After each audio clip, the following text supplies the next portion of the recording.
La historia política colombiana quedó marcada el 9 de abril de 1948 con el asesinato del liberal Jorge Eliezer Gaitán. A partir de ese momento se iniciaría en Colombia una lucha de poder entre los dos únicos partidos que existían en la década del 40, el liberal y el conservador. Una lucha que empezó en Bogotá y que se desplazó a todo el campo colombiano.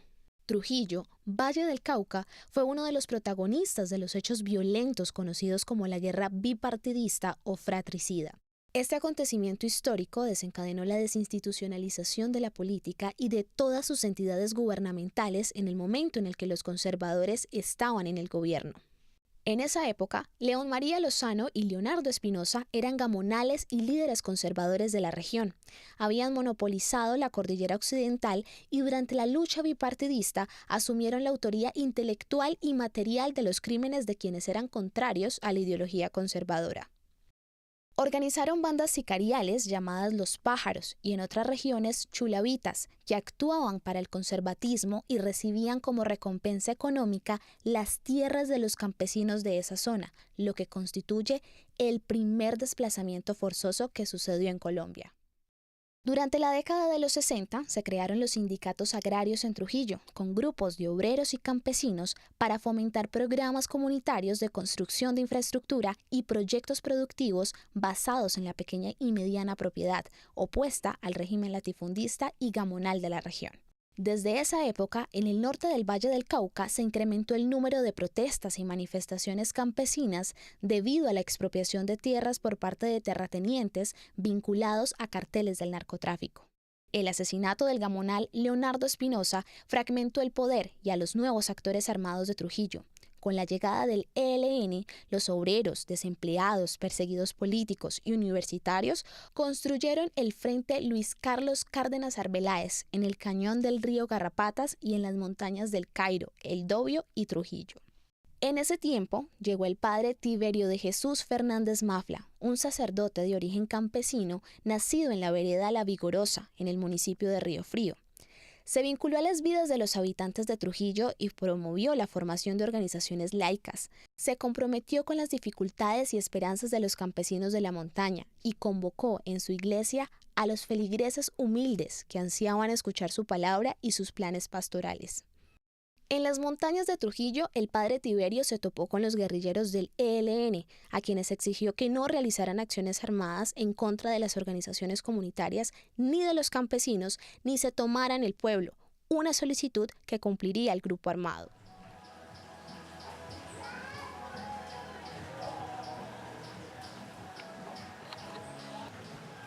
El 29 de marzo de 1986, en el corregimiento de La Sonora, en Trujillo, hubo un enfrentamiento entre una patrulla del Ejército Nacional y un grupo del ELN. Como resultado, hubo 7 militares muertos, 6 civiles heridos y un civil fallecido. Guillermo Betancur, hermano de Esaú Betancur, quien relata cómo este fue capturado, amarrado, dado de baja y después presentado como integrante del ELN. Esaú Betancur cuenta que las fuerzas militares dan una versión de los hechos confrontada por la versión de la Comisión Interclesial de Justicia y Paz, que afirma que su hermano era un agricultor de la zona. Entre el 30 de marzo y el 17 de abril, en los corregimientos de La Sonora y Río Frío del municipio de Trujillo, sucedieron las mayores acciones de violencia, con masacres, persecuciones y las primeras desapariciones forzadas, seguidas de un aumento de la presencia paramilitar y de la fuerza pública. A raíz de los hechos ocurridos en La Sonora, el padre Tiberio Fernández Mafla, párroco de la iglesia de Trujillo, denunció públicamente los hechos. Reconocido como un líder social en la región, organizó un grupo de jóvenes de la defensa civil para atender a los civiles heridos tras los enfrentamientos. Los integrantes de la defensa civil fueron retenidos por las fuerzas militares y encerrados hasta que los liberaron debido a la intervención del padre Tiberio y el alcalde de Trujillo, quienes certificaron que los jóvenes hacían parte de la organización gubernamental. Según el Centro de Memoria Histórica, la violencia que se desencadenó en la región propició la persecución a presuntos guerrilleros, colaboradores, distintos líderes sociales y las primeras desapariciones. La violencia se extiende por el municipio de Trujillo, fuerzas paramilitares lideradas por Henry Loaiza Ceballos, conocido como el Alacrán. Se le atribuyen asesinatos selectivos. La alianza entre grupos paramilitares y fuerza pública, producto de la guerra antiinsurgente, generó la mayor masacre de la zona. Duró del 30 de marzo hasta el 17 de abril de 1991, dejando más de 90 víctimas. El 17 de abril de 1991 fue asesinado el padre Tiberio Fernández Mafla. Su cuerpo es encontrado con notables marcas de tortura, decapitado, castrado y desmembrado. La memoria de los hechos está representada en un Cristo roto, sin cabeza, sin piernas y sin manos, símbolo en homenaje al padre Tiberio, líder social y mártir de la violencia en el norte del Valle. El 1 de febrero de 1995, el Estado colombiano acepta la culpabilidad de la masacre de Trujillo.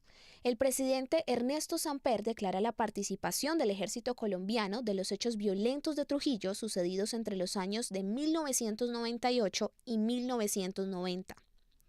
Una vez ocurrido este hecho, inicia el proceso de construcción de tejido social para la justa reparación de las víctimas y la no repetición de los hechos de violencia. La construcción del tejido social debe ir más allá de un ejercicio de memoria. Debe haber un interés por parte de las víctimas y victimarios con el fin de evitar la impunidad, la injusta redistribución de las tierras y la indiferencia hacia la problemática. Sin embargo, una verdadera construcción del tejido social no ha sido posible en el pueblo de Trujillo, porque a pesar que el Estado reconoció parte de la culpa en los hechos ocurridos, hasta el momento no hay una justa reparación a las víctimas. Como Estado, recordamos estos hechos, no los olvidamos, los rechazamos enfáticamente y nos avergonzamos de que hayan ocurrido contra una población inocente, por lo cual les pedimos perdón a ustedes. Durante 2 décadas, el Estado colombiano ha pedido perdón por los hechos ocurridos. Sin embargo, el Estado ha propiciado la revictimización de quienes sufrieron la masacre de Trujillo, evidente en la reparación de 30 familias de alias El Alacrán, quienes recibieron viviendas inhabitables como única compensación a su pedido de justicia. Muchas de estas familias no aceptaron la reparación del Estado y decidieron habitar los terrenos dejados por alias El Alacrán cuando fue capturado.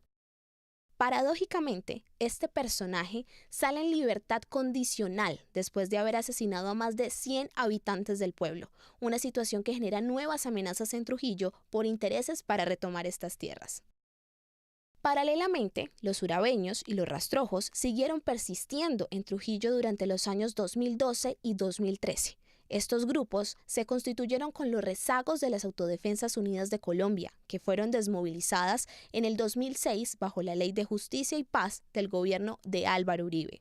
A partir de estos hechos, habitantes del pueblo como Esaú Betancur manifiestan que persisten las amenazas para los integrantes de la Asociación de Familias Víctimas de Trujillo, con la finalidad de atemorizarlos para impedir la búsqueda de la verdad. Hoy en día, los habitantes de Trujillo comentan que la presencia de grupos paramilitares se ha reducido. No han recibido amenazas en los últimos 2 años. Sin embargo, señalan que existe una limpieza social en el pueblo donde se asesinan drogadictos, prostitutas y microtraficantes, sin que el Estado haga algo al respecto. A pesar que ya no existen asesinatos políticos, la indiferencia de la comunidad se ha sumado a la agresión que viven día a día las víctimas. Los miembros de AFAVIT manifiestan cómo el Parque Monumento, en homenaje a las víctimas, no tiene respaldo de la comunidad porque consideran se aprovechan de la plata del Estado. Muchas de estas personas, al no tener ninguna víctima en aquella masacre, se desinteresan frente a esto, sin importar el dolor del otro. Los jóvenes del pueblo utilizan el Parque Monumento para el consumo de drogas y el vandalismo, lo que refleja la indiferencia de las nuevas generaciones. Muchas familias ven el Parque Monumento como un símbolo de esperanza y de honra por los seres queridos que perdieron o que siguen desaparecidos. Sin embargo, día a día viven en un municipio que les quita las esperanzas ante la indiferencia que manifiestan. Una mayoría de jóvenes no conocen la historia de su pueblo, tampoco les interesa saber lo ocurrido durante la guerra bipartidista, ni de los sucesos posteriores de la masacre que sufrieron sus familias. Trujillo es un municipio donde la violencia no ha podido parar.